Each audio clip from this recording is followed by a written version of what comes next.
Were you a mechanic too? No. Did you ever work on jet skis as a mechanic?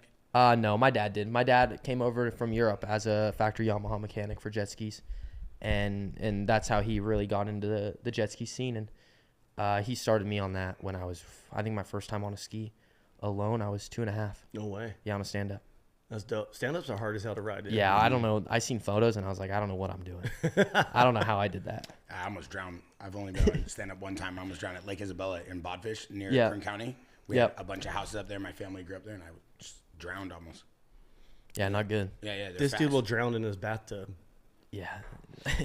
Not all of us could be an action sports superstar Twitch. Not all of us can fly through the air going 50 miles an hour. You see him just rip the other bike around me and do donuts and like toy with me. I spent all day learning how to do a wheelie. I'm just like so happy.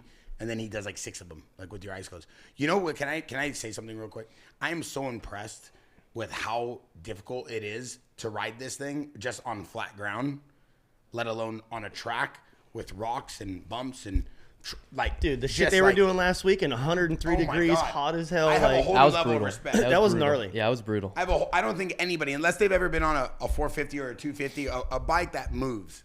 Don't talk to me about a sport you play.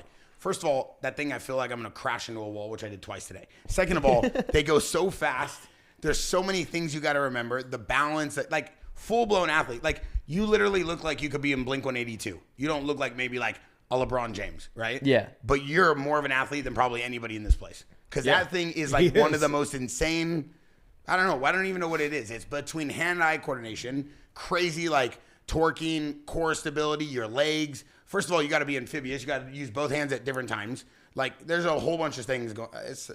Dude, with how fast these dudes are doing, like their hand-eye coordination is like that. Like you have so much shit coming up at you so quick. And I think like also, I think what's different is there's no other sport I think in the world that your heart rate's at 190 for 30 plus minutes, which is gnarly. Like is that where you guys were at this weekend? Yeah, we're I'd say higher. Yeah, that's probably, I didn't have a monitor on, but I'd say 198.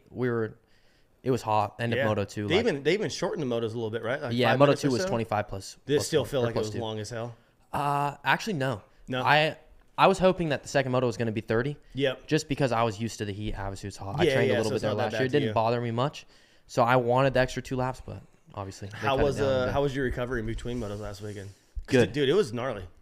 I was good. I had an ice bath there, so I was. You did. I was chilling. But the only thing that like kind of threw me off was I hadn't gotten in an ice bath after being that hot.